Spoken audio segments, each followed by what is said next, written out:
안녕하세요. 대방연구고시학원에서 위생사 담당하는 이승훈입니다. 저는 환경위생학이랑 위생곤충학을 담당하고 있는데, 우선 수업에 들어가기 앞서서 위생사 시험에 대한 전반적인 개요하고, 그 다음에 공부 방법, 그 다음에 과목에 대한 설명을 간단하게 해드리고 수업에 들어가도록 하겠습니다. 우선 교재는 다 이제 준비가 되셨을 거고, 교재는 지금 제 과목만 먼저 말씀을 드리면, 환경위생학이랑 위생곤충학 두 과목은 우선은 최근 기출문제 전부 다 반영이 되어 있고요. 그 다음에 법령 같은 거 개정된 거 전부 다 반영을 해서 넣어놨고요. 그리고 역대 위생사 시험을 치러 오면서 계속 반복적으로 보강이 되어 있는 그런 교재이기 때문에 시중에 있는 어떤 교재들과 비교하셔도 가장 알찬 교재로 자신을 하고 있고요. 우선 첫 번째 이제 시험의 개요를 먼저 말씀드리면, 국시원에서 시행하는 면허 시험입니다. 위생사 면허 시험이고, 이 시험은 아시다시피 지원자가 되게 많아가지고 커트라인이 따로 정해져 있는 그런 시험이 아니고 60% 총점의 60%만 득하시면은 합격을 해서 위생사 면허증이 다 부여가 되는 시험이기 때문에 굉장히 호의적인 시험이라고 생각을 하시면 되겠습니다. 학점으로 따지면 D0에 해당하는 거니까 낙제점만 면하면 다 자격증을 준다, 면허증을 준다 이렇게 생각하시면 되기 때문에 어렵게 생각하지 않으셨으면 좋겠고요. 과목 수도 좀 있고, 그 다음에 이제 환경위생학이 이 위생사를 준비하시는 응시생들, 수험생들의 그 대부분의 그 베이스가 식품 쪽이나 이쪽이 많으신 걸로 제가 알고 있거든요.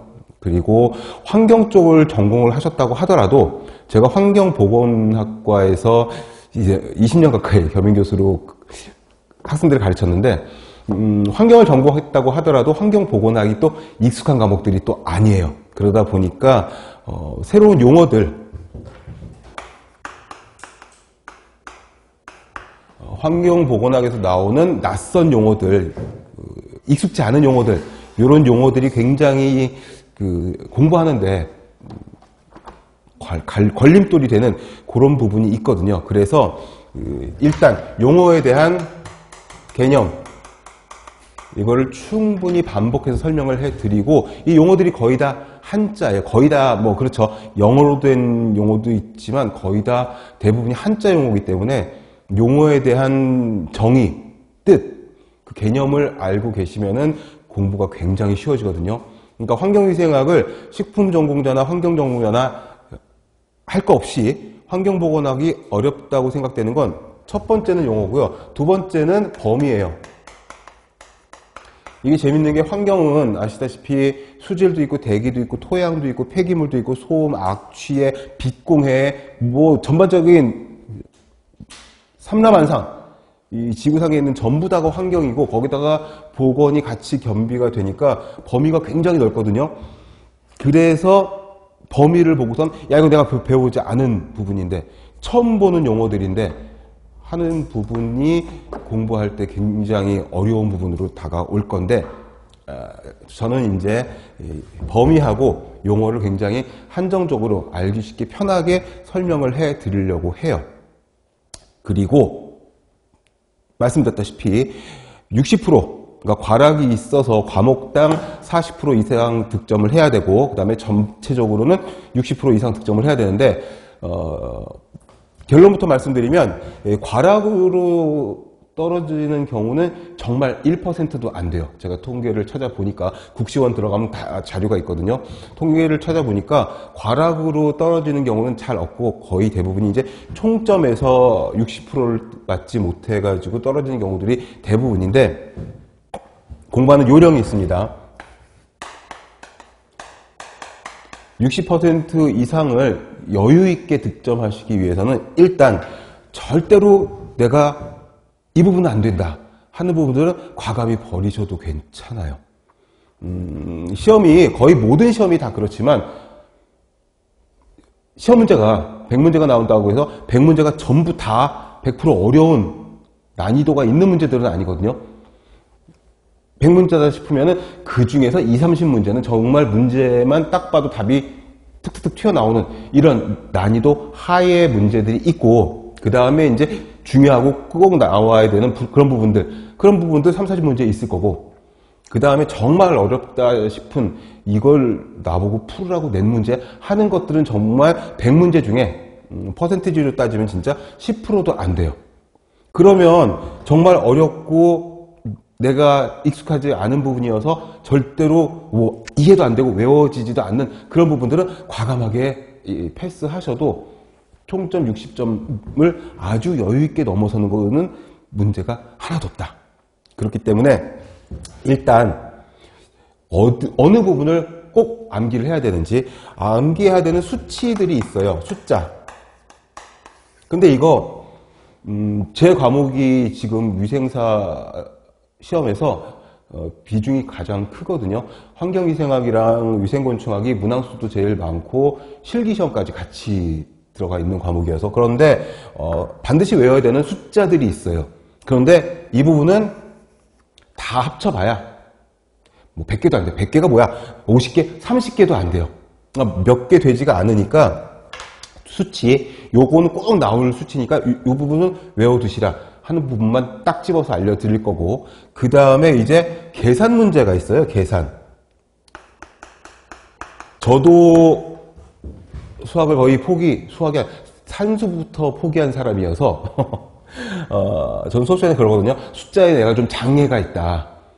선천적으로 그런 장애가 있어서 저는 진짜 어디 밥 먹고 나갈 적에도, 바깥 계산할 적에도 진짜 계산기를 가끔 눌러야 될 정도로 잘 안 되는 사람인데, 우리 시험에 나오는 계산 문제는 정말 쉬워요.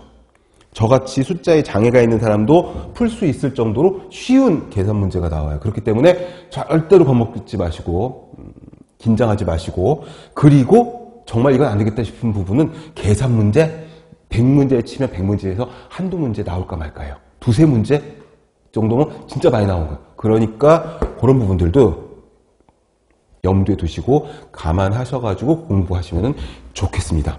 자, 수업 방식은 일단 필기책, 이 두꺼운 필기책부터 먼저 진도를 나갈 거예요. 곤충학도 마찬가지지만 필기 진도 먼저 나가고, 그 다음에 필기 진도 다 나가면은 실기책을 가지고 와서 실기 진도를 나갈 겁니다. 그런데 필기와 실기는 범위가 거의 같아요. 대신에 필기에서는 뭐 그림이나 도표 이런 것들이 적은 반면에 실기책에는 사진, 그림, 도표 이런 것들이 많이 나오는데 이게 더 쉬워요, 사실은.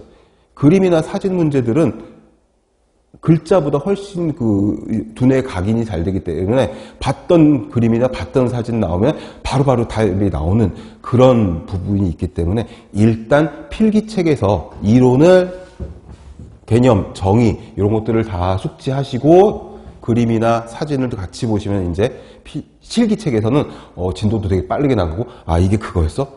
쉬운데? 뭐 이런. 그래서 위생사 시험에서 그 실기 시험에서 점수가 부족해서 떨어졌다 이런 사태가 나오지 않도록, 그리고 이제 실기 파트에서 제가 또 말씀드릴 건데, 환경위생이랑 위생곤충은 이 실기에 사진, 그림 이런 거 되게 많이 들어가 있거든요. 이거 제가 곤충학이랑 환경위생학을 진짜 20년 넘게 학교에서 학원에서 강의를 하면서 하나하나 제가 전부 다 엄선해서 찾아가지고 대표적인 사진, 그림들로만 실어놨기 때문에 시중에 어떤 교재들하고 비교해도 가장 좋은 사진과 그림, 대표적인 그런 사진들이면서 시험에도 정말 똑같은, 우리 교재에 있는 것과 똑같은 사진이 나오는 그런 문제들이 꽤 있어요. 매년 제가 이제 시험 문제를 보다 보면은 이건 우리 교재랑 똑같은 사진, 그림 이런 것들이 몇 문제씩은 나오니까 절대 긴장하지 마시고 공부를 하시면 좋겠습니다. 그 다음에 이제 저희 과목은, 제가 강의하는 과목은 매주 반복해서 복습을 해드려요. 그러니까 드라마 이제 매회 할 적에 앞에 그 핵심 줄거리 리뷰하고 진행이 되는 것처럼 제 과목은 항상 이번 주에 이제 진도가 나가잖아요. 그럼 다음 주에 바로 그 다음 페이지부터 나가는 게 아니라 앞에 부분 복습하고 넘어가요. 근데 이게 합격 수기가 계속 매년 쌓이는 거 보면은 굉장히 도움이 되더라. 왜 그러냐 하면 50분 1시간 동안을 전부 다 뭐 똑같이 리뷰하는 건 아니고 핵심 부분만 복습을 딱 시켜드리고 넘어가기 때문에 중요한 부분들이 자꾸 반복이 되는 거죠. 반복의 장사가 없다니까요. 나는 공부한 지가 오래돼서 전공을 하지도 않아서 또는 나이가 많아서 집중이 잘 안 돼서 여러 가지 케이스들이 많이 있는데 반복에 당할 자가 없어요. 그런데 여러분들이 이제 수업 끝나고 집에 가서 예습 복습 막 철저하게 하고 뭐 고시 공부도 아니고 그렇게 하지 않으셔도 수업 중에 제가 반복해서 복습을 해드리니까 그게 반복해서 들으시니까는 내가 예전에 알던 것처럼 문제를 풀다 보니까 이건 너무 쉬운데 이런 부분들이 막 나오시게 되는 거예요. 그래서 복습해 드리고 그 다음에 이제 오늘 3강하고 다음 주에 이제 4강부터 나갈 텐데 매 3강마다 복습할 수 있는 문제, 괄호넣기 문제라든지 기출문제라든지 이런 것들 또 따로 나눠드리고 같이 풀어드려요. 그래서 그것만 딱 모아가지고 시험장 갖고 가서 그것만 훑어보셔도 준비가 될 수 있을 정도로 해드립니다. 그 다음에 이제 마지막으로 네이버에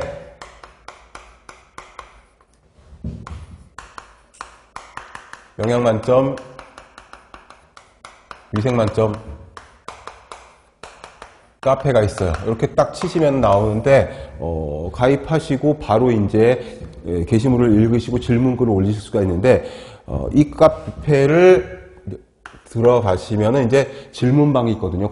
과목마다 여기다가 질문글을 올려주시면 하다가 제가 빨리 넘어갔다든가 또는 잘 이해가 안 된다든가 문제를 풀고 있는데 해설이 이해가 안 된다든가 아무튼 질문을 올리시면 환경위생학과 위생곤충학은 24시간 안에 제가 답변글을 달아들어요. 아침에 일어나자마자 침대에서 일어나기 전에 하는 게 제가 이 질문 게시판을 한 바퀴 쫙 도는 거예요. 그렇기 때문에 새벽에 올리셨건 밤에 올리셨건 오후에 올리셨건 간에 오전 6시 이전에 해설이 달린다.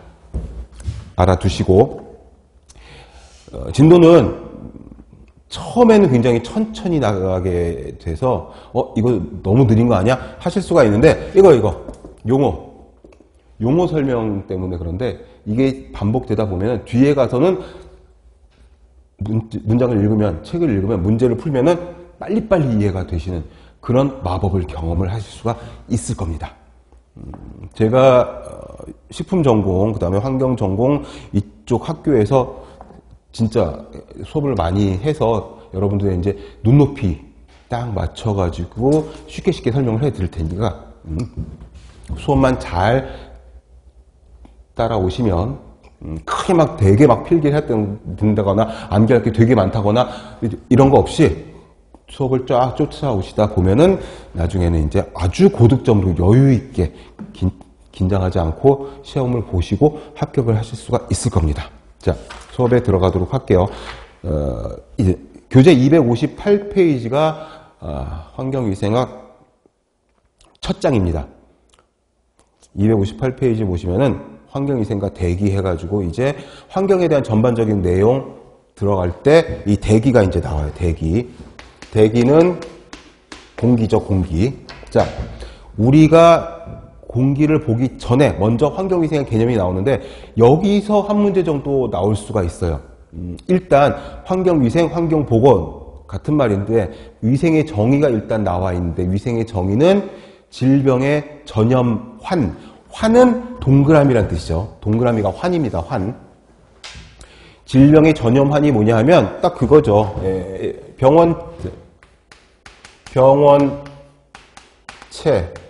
병원균, 세균, 바이러스 이런 것들이 있고 그 다음에 병원체와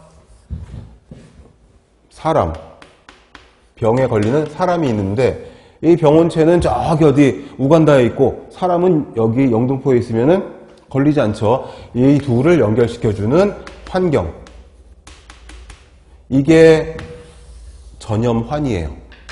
별거 아니죠. 그래서 사람과 병원체와 환경, 이 세 가지가 다 만족이 되어야지 질병에 걸리는 건데, 그 질병을 예방하는 게 일단 위생이다.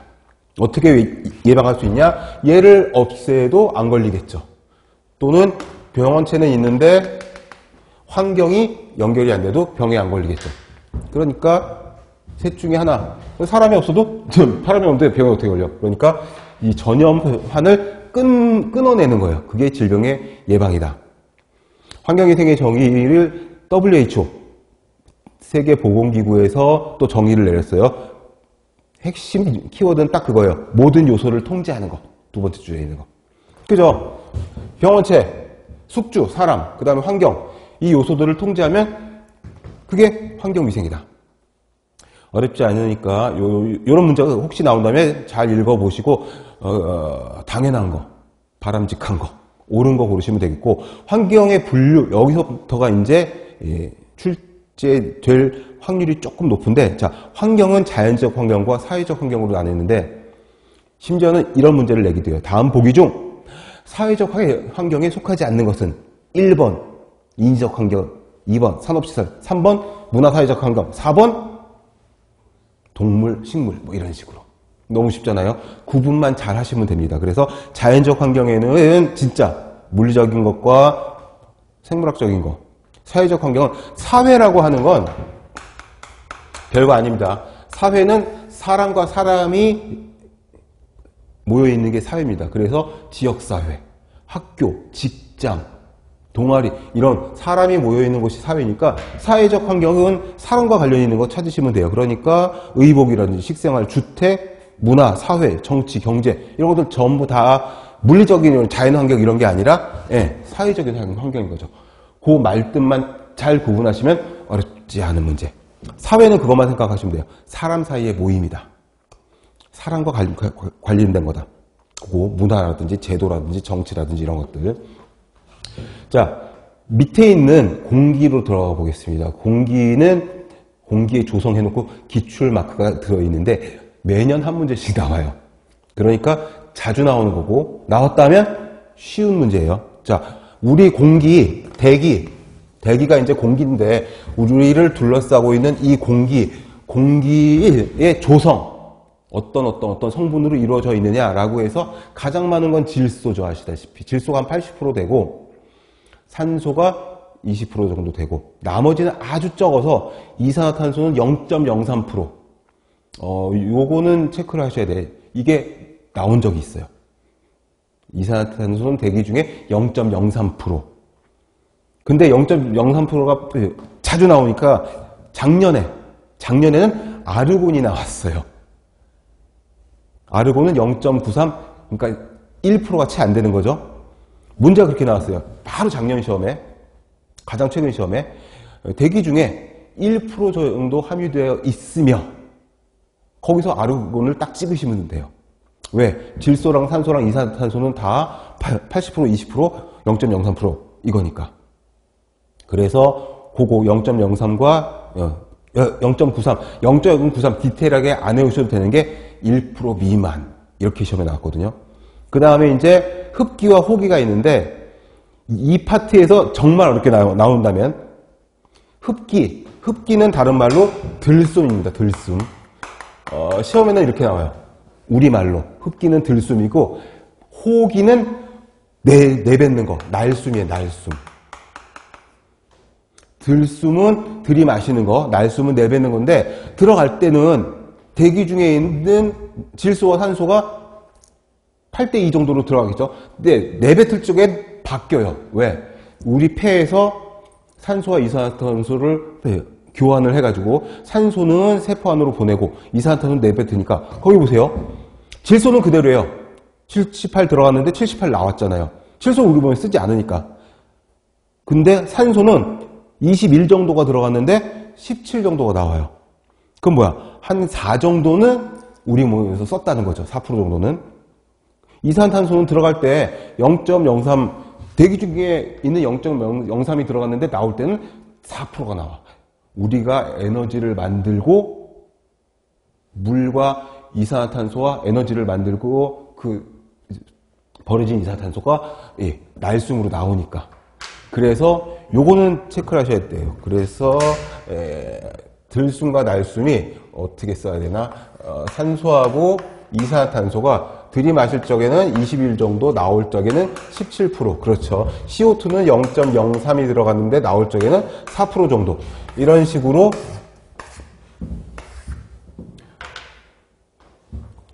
여기를 물어본다든가 여기를 물어본다든가 하는 문제가 출제된 적이 있습니다. 어렵지 않죠? 처음 보는데 나는? 그러셔도 상관없어요. 이게 매주 제가 반복해서 중요하다고 말씀을 드릴 거니까. 자, 259페이지에 있는 공기의 자정작용. 이것도 기출 마크가 붙어 있는데, 이건 2023년, 재작년에 출제가 됐어요. 공기의 자정작용은 뭐냐면, 스스로 깨끗해진다. 공기가 스스로 깨끗해진다. 무슨 소리냐면, 불을 피웠어. 연기가 막 문기문에 올라가. 시커먼 연기가. 근데 조금 지나면 없어지죠. 없어지는 게 뭐냐면 공기가 스스로 깨끗해졌다. 그게 뭐냐면 희석 때문에, 희석. 바닷물에 잉크 한 방울 떨어지면 빡 까만 잉크가 떨어지지만 쫙 흩어지죠. 퍼지죠. 희석되죠. 그래서 그걸 자정작용의 첫 번째로 보는 거예요. 확산되니까, 확산. 넓게 퍼지니까. 두 번째는 비나 눈이 오고 난 다음에 공기가 좀 깨끗해진 거를 아마 우리가 경험을 하잖아요. 그게 뭐냐면 세정작용, 씻어준다는 거예요. 그래서 강우는 비, 강설은 눈이 오는 거죠.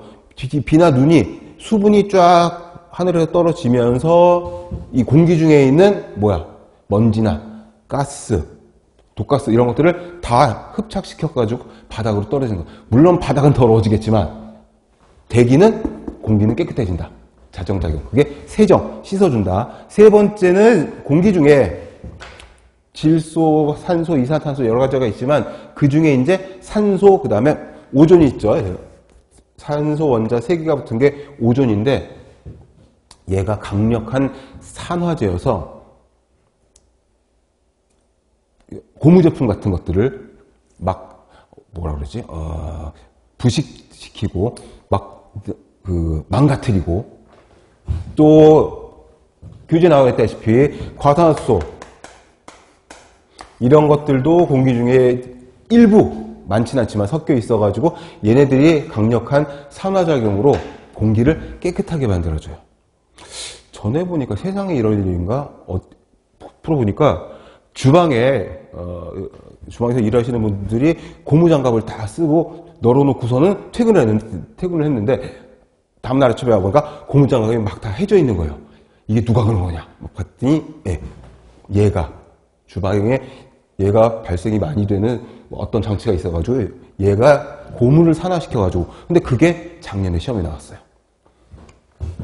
답은 오존이었고 고무 제품을 산화시켜서 망가뜨리는 그런 기체는 무엇이냐?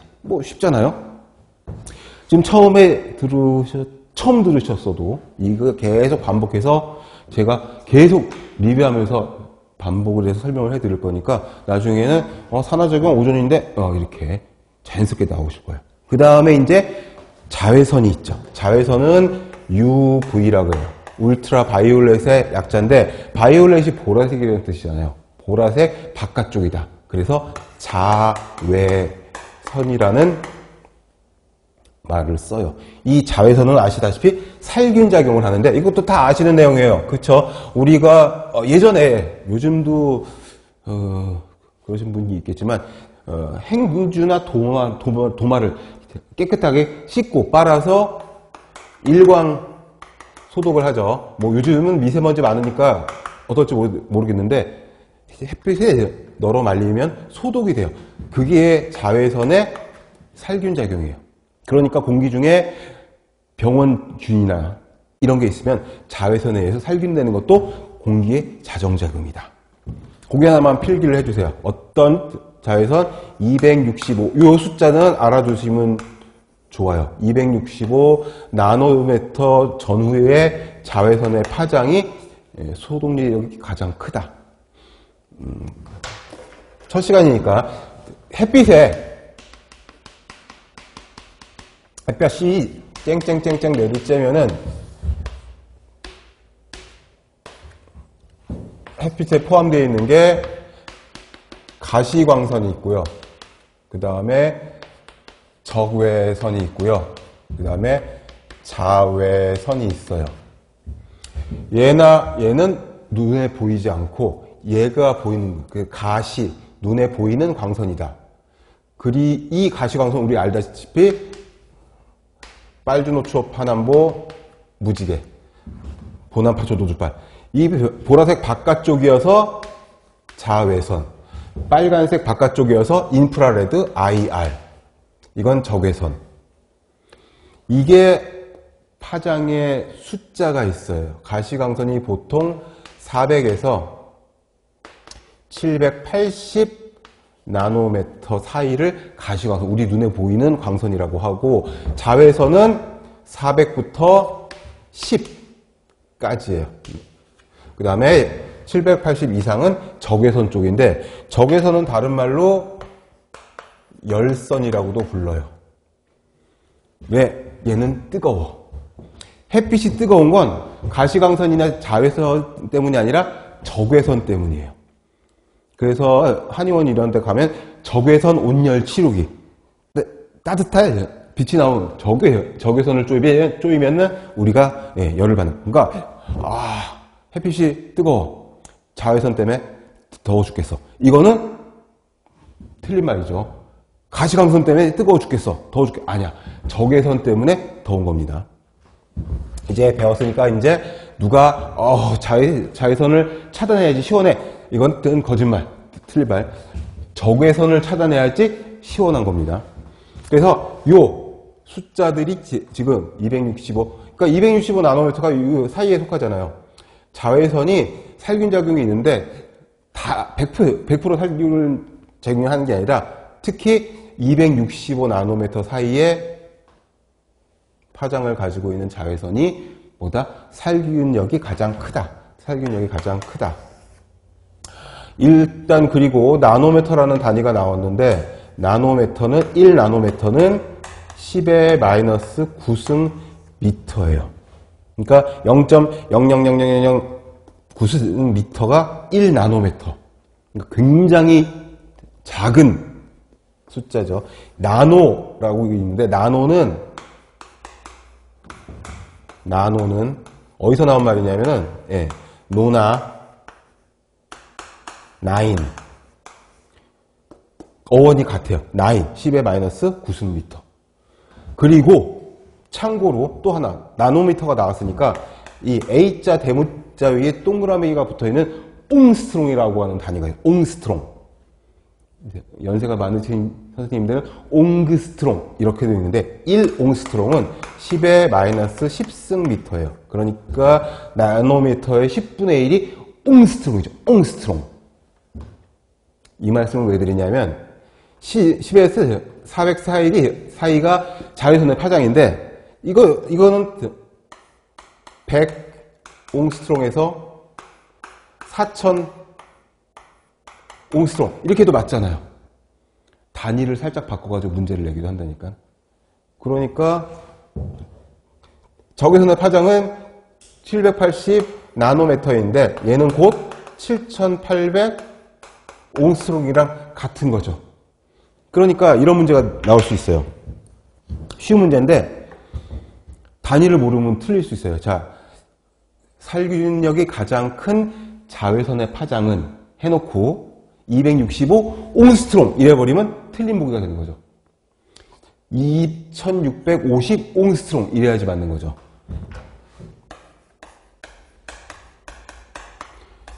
별거 아닌데 우리가 시험장에 가서 책도 없고 핸드폰도 꺼서 내놓고 컴사랑 OMR 카드랑 시험지만 딱 놓고서 앉아있으면은 막 정신없이 긴장이 되는 수가 있거든요. 그러면 이제 헷갈릴 수 있는 거죠. 그리고 첫 시간이니까 단위 하나만 더 할게요.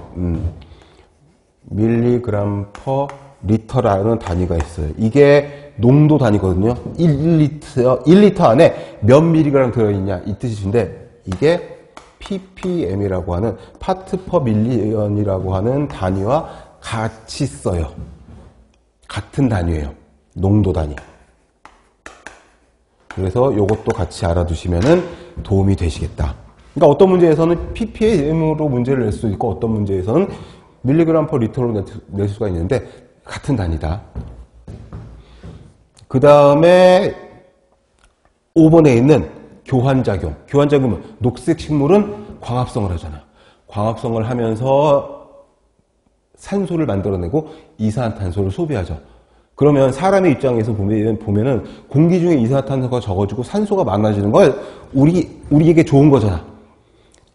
이 환경은 다분히 사람 입장에서 우리의 입장에서 이기적으로 보는 거예요. 우리에게 좋으면 깨끗해지는 거고 우리에게 나쁘면 더러워지는 거예요. 그러니까 산소가 많아지면 우리에게 좋은 거니까 공기가 자정작용이 일어난 거다. 그래서 뭐다? 교환작용. 광합성에 의한 겁니다. 다른 말로 탄소 동화작용이라고도 하죠. 마지막으로 중력에 의한 침강. 대기 중에 섞여 있을 수 있는 오물, 나쁜 물질들은 기체로 되어 있는 것도 있고 고체, 입자로 되어 있는 것도 있는데 하늘에서 비나 눈이 내려오면서 얘네들을 흡착시켜가지고 땅에 떨어지기도 하고 얘는 기체니까 그렇지 않지만 고체, 먼지, 분진, 입자성 물질들은 중력에 의해서 밑으로 떨어지겠죠. 그럼 땅바닥은 드러지겠지만 위에 공기는 깨끗해지는 거예요. 그게 침강작용. 중력에 의한 침강작용.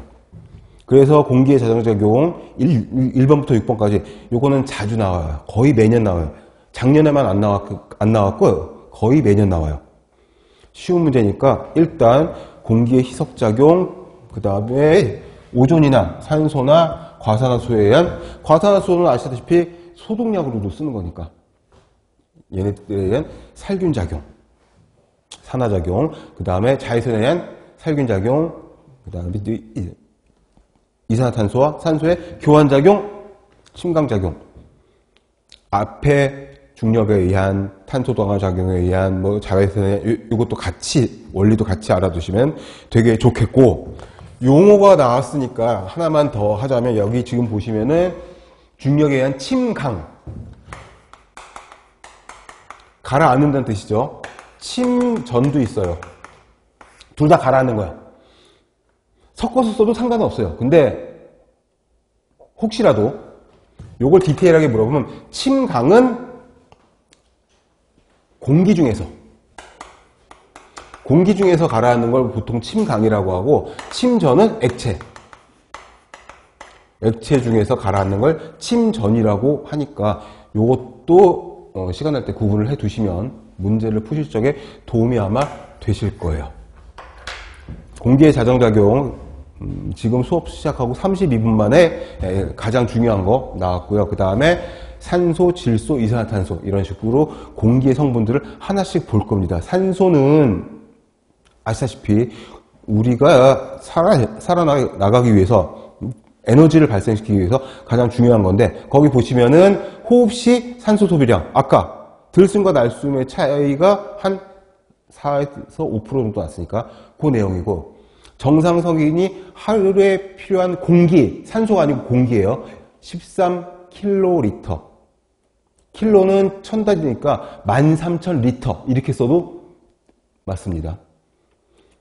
단위를 살짝 바꿔가지고 좀 치사하지만 단위를 살짝 바꿔가지고 내는 문제들이 꽤 있으니까 13kl, 13,000리터 이런 식으로 같이 알아두시면 좋고, 공기 필요량은 이런데 그 중에 들어있는 산소는 520에서 650리터. 보통 이거를 어떻게 내냐면 520리터. 근데 시험 문제에서는 이걸 또 단위를 바꿔가지고 0.52 뭐가 되죠? 킬로리터. 이런 식으로 문제를 내기도 해요. 그러면 나는 이것만 외웠는데 보기 중에 얘밖에 없어. 그러니까 답이 왜? 난 520만 외웠는데 이럴 수가 있으니까 항상 단위를 보고 앞에 숫자를 체크를 하셔가지고 틀리지 않으시도록. 이게 무슨 넌센스 퀴즈도 아니고 근데 이런 식의 문제가 꽤 많아요. 정말 중요하고 어렵고 심도 깊은 아주 디테일한 문제보다는 이런 센스 아닌 센스를 물어보는 이런 문제들이 있으니까 이런 것만 챙겨도 50점은 넘어가요, 그냥. 자, 그 다음에 대기 중에 산소의 변동 범위는 일반적으로는 21%인데 15에서 27% 정도 되고 이건 편차가 커서 시험이 잘 안 나와요. 그 밑에 있는 이건 잘 나와요. 대기 중에 산소가 부족하다면 14% 이하면은 저산소증이 와가지고 사람이 기운 없이 막 쓰러지겠죠. 이거보다 더 적어지면 10% 이하가 되면은 호흡이 잘 안 돼. 그래서 높은 산에 올라가는 뭐 에베레스트 이런 데 가는 사람들 산소통을 메고 올라가잖아요. 공기가 희박하니까. 7% 이하가 되면 돌아갈 수 있는 거죠. 이 별거 안 뛴 수치인데 다음 보기 중 대기 중 산소가 10% 이하에서 어떤 증상이 일어나느냐. 1번 저산소증, 2번 호흡곤란, 3번 질식사 뭐 이런 식으로도 시험에 나오니까 요거는 단계별로 체크를 해 두셔야 되고 너무 많아도 안 좋아. 산소 중독증. 그래서 가장 최적인 게 258페이지 하단에 있는 한 21% 정도. 그 정도가 가장 좋다. 그 다음에 산소의 분압은 160ml Hg 이상인데 단위가 하나 새로운 게 또 나왔죠. 아시겠지만 밀리미터 Hg는 압력의 단위여서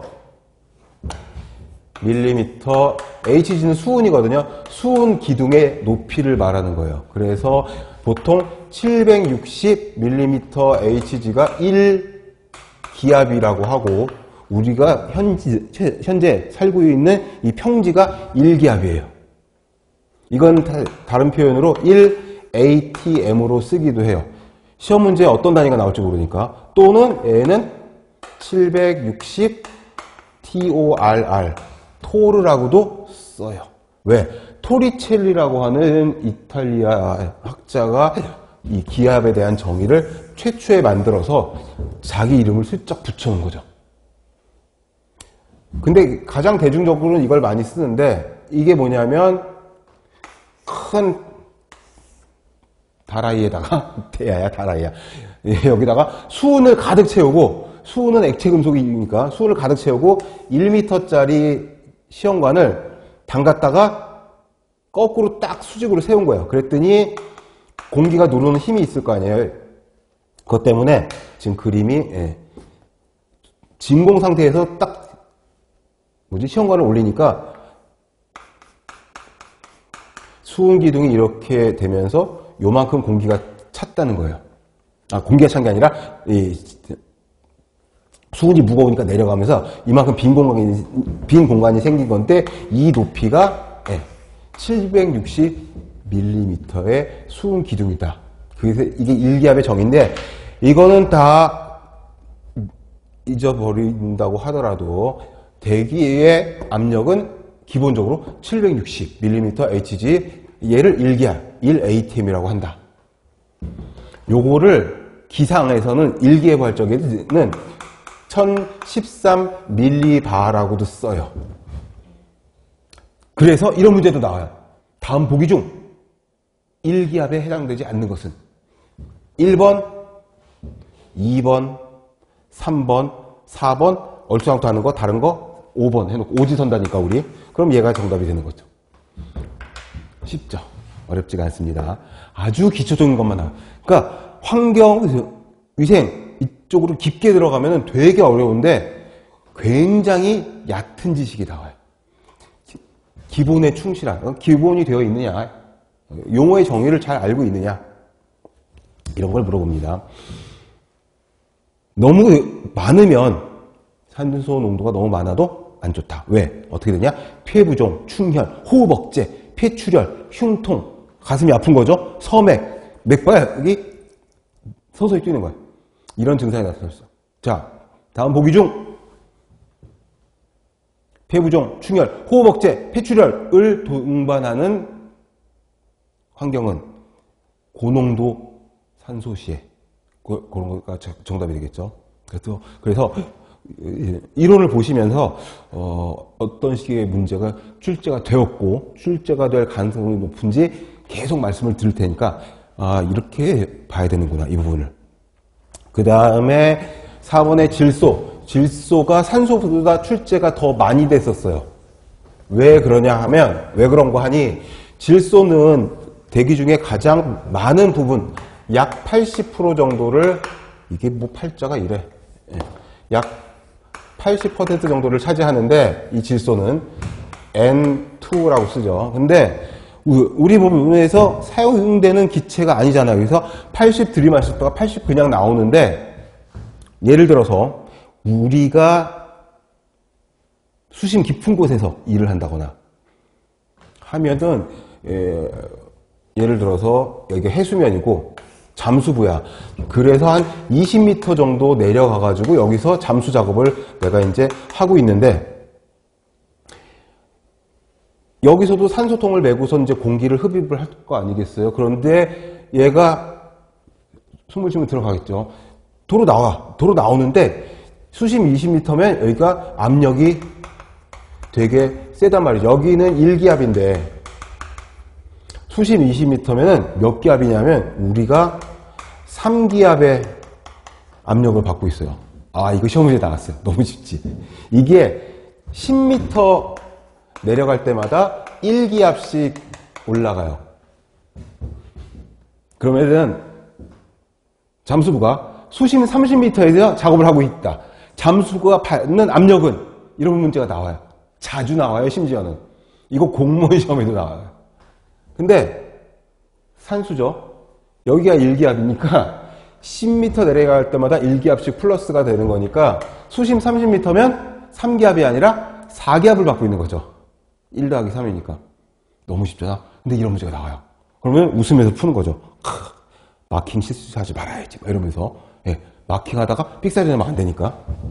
그거예요. 그러면 수심 20m에서 작업을 하면 2기압이 플러스 되고 해수면 1기압 더해서 3기압을 갖고 있는데, 풍선에 바람과 물을 반씩 채웠어.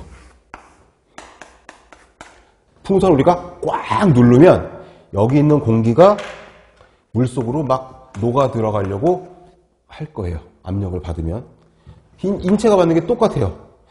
3기압 정도의 압력을 받고 있는데 숨을 쉬면 이 질소는 사용하지 않으니까 도로 나가야 되는데, 이 질소 기체가 우리 몸의 체액이나 혈액 같은 거, 체액이나 지방 조직이나 이런 데로 녹아 들어가려고 해요. 물론 올라오면 압력이 낮아지니까 다 빠져나가겠죠. 그런데 이게 빠져나가는 게 10m 이렇게 올라가고 10m 올라가는데 보통 20분 정도가 적당하대요. 근데 말이 돼?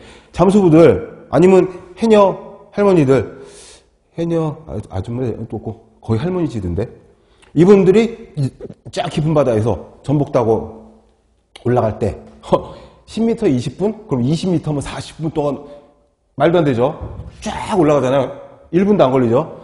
급격하게 빨리 압력이 낮아지는 환경에서 여기에 녹아 들어갔던 질소가 몸 바깥으로 급하게 빠져나오려는, 예를 들어서 콜라나 사이다를 흔들어서 딱 따면 이산화탄소가 팍 탄산이 터지죠. 그것처럼 우리 몸에서 질소가 확 빠져나가려고 하는 그 과정에서 혈전을 만들 수가 있다는 거예요. 혈전은 피떡이죠, 피떡. 이런 게 생기면 어떻게? 혈관이 막히겠죠. 막힌다는 게 한자로 색이에요, 색. 색혈전으로, 색전증. 뭐에 의해서? 질소에 의한 색전증. 이 색자는 그거 생각하시면 돼요. 중풍. 뇌 출혈하고 뇌 경색을 중풍, 풍 맞았다고 하잖아요. 뇌 출혈은 터진 거죠. 뇌 경색은 막힌 거예요. 이 색자는 막혔다는 뜻이에요. 그래서 질소에 의한, 거기 나와 있죠. 동그라미 3번에 있는 잠한병, 잠수한병, 감압병, 다른 말로 질소색전증. 이게 뭐냐면 그 고압의 환경에서 작업이나 일을 하다가 급격한 감압, 압력이 낮아질 때 생길 수 있는 가벼운 증상은 통증이 좀 있다거나 좀 가렵다거나 어지럽다거나 이건 가벼운 증상인데 잘못해서 막혀버려가지고 진짜 혈관이 막히면 혈액순환이 안 되니까 사망을 할 수도 있어요. 심한 경우에. 그래서 기억이 나실지 모르겠는데 세월호 사고 났을 때 생존자를 구하려고 잠수부들이 막 내려가서 작업을 하다가 근데 압축 공기에 그 한계가 있으니까 근데 생존자를 찾으려고 오랫동안 작업을 하다가 이제 공기가 없어서 급하게 올라오면 이게 걸릴 수가 있는 거죠. 그래서 뉴스에 바다에 바지선을 띄워놓고 바지선에다가 감압실이라는 걸 만들어 놓고 장수들이 올라오면 여기 들어가서 질소를 좀 천천히 빼는 감압실을 갖춰놓은 바지선을 띄워놓고 작업을 했었어요. 세월호 때도 그랬고 천안함 사고 때도 그랬고 그게 질소색전증 잘 나옵니다. 그거를 이제 조리 있게 좀 어렵게 설명해 놓은 게 고압 상태에서 정상기압으로 갑자기 복귀할 때에 체액 및 지방 조직에 발생되는 질소가스가 왜 생겨? 호흡할 때 들어간 질소가스가 우리 몸에 녹아 있다가 기포를 형성하면서 갑자기 빠져나가려고 그럴 때 혈관에 혈전 현상을 일으키는 것이다. 그래서 통증이 있거나 관절 장애가 오거나 근데 심하면 사망을 할 수도 있다. 압력이 높을 때 3기압 정도에선 자극, 4기압에서는 마취, 10기압이면은 1km, 100m 내려가면 100m 내려가면 의식을 상실할 수도 있다. 그래서 잠수복 이런 것들이 압력을 좀 견딜 수 있게 깊은 바다 들어간 사람들은 그런 잠수복을 입기도 하는데 아무튼 그렇습니다. 그래서 여기도 3기압, 4기압, 10기압 체크를 좀 해주시고 그 다음에 이산화탄소 기출 마크가 붙어 있잖아요. 이거 작년에 24년도에 나왔는데 이산화탄소는 대기 중에 0.03%밖에 없고 호흡할 때 자동적으로 나오는 건데 얘네들은 무색의 무취, 냄새도 안 나, 독성이 없어. 그리고 약산성 가스. 이거는 어떻게 기억하시면 되냐면요. 딴 거 없어요. 탄산음료가 액체에다가 이산화탄소를 넣어놓은 거잖아요. 탄산음료가 산성이에요. 탄산음료는 pH 미터를 딱 찍어보면 약산성을 띄거든요. 그래서 우리 몸에 별로 안 좋다. 탄산음료가 이런 얘기가 나오니까 이산화탄소가 들어가 있으면 산성을 띄는구나. 그래서 약한 산성가스다. 용도는 소화제. 이 소화는 뱃속의 소화가 아니라 불 끌 때 그 소화입니다. 이산화탄소는 불을 끌 수 있는 그 다음에 청량음료, 그 다음에 이게 중요해요. 실내 공기의 오염 지표. 왜 그러냐? 좁은 방 안에 사람이 꽉 차 있으면 이산화탄소 농도가 높아질 거잖아요. 그러면 답답해, 현기증 나, 짜증나, 눅눅해, 어지러워, 구역질이 날라 그래. 그게 군집독이에요. 군집독. 그래서 군집독 많이 나오고 실내 공기 오염 지표. 왜 실내냐? 밀폐된 실내에는 바깥의 대기에는 0.03%밖에 없는데 여기 사람이 되게 빡빡하게 많이 들어있으면은 이산화탄소가 많이 발생을 할 거 아니에요? 그러면 이 안에 공기가 오염이 되어 있는지 안 되어 있는지를 알려면 이산화탄소의 농도를 계산을 하면은 실내 공기가 오염이 됐다, 안 됐다 알 수 있어서 이산화탄소가 실내 공기의 오염 지표다. 이것도 쉽게 나와요. 어떻게 실내 공기 오염 대기 오염 지표. 그렇지. 대기 오염 지표. 얘는 CO2는 아니죠. 얘는 실내 공기 오염 지표니까 이런 문제가 나와요. 그러니까 되게 쉽습니다. 그리고 가만히 앉아있는 안정시에 한 사람이 20리터 정도의 이산화탄소를 배출을 한대요. 한 장 넘겨보시면 대기 중에 이산화탄소 농도가 증가했다.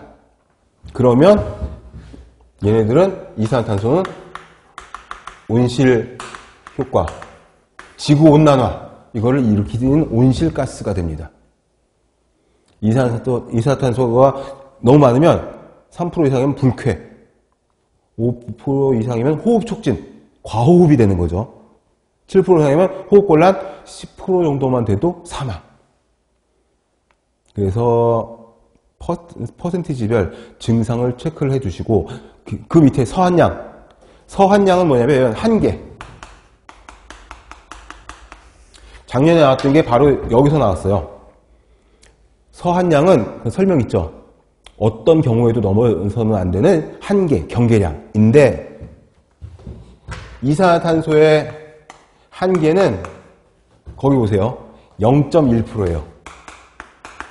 근데 0.1%는 퍼센티지잖아요. 이걸 농도로 바꾸면은 1000ppm이 돼요. 이게 같은 농도거든요. 이게 나왔어요, 이게. 예. 실내 이산화탄소의 한계의 농도는 0.1%인데 이거를 농도 단위로 바꾸면 1000ppm. 그래서 되게 어려운 이론이 출제가 되는 게 아니라 이렇게 간단한 단편적인 지식들이 나오니까 이런 것들을 하나하나 체크를 해 드릴 테니까 하나씩 체크하시면은 시험장에 가서 쭉 넘기면서 형광펜 쳐놓은 거 체크를 하시면은 정리가 되실 거예요. 잠시 쉬었다가 260페이지에는 일산화탄소부터 들어가 보도록 하겠습니다.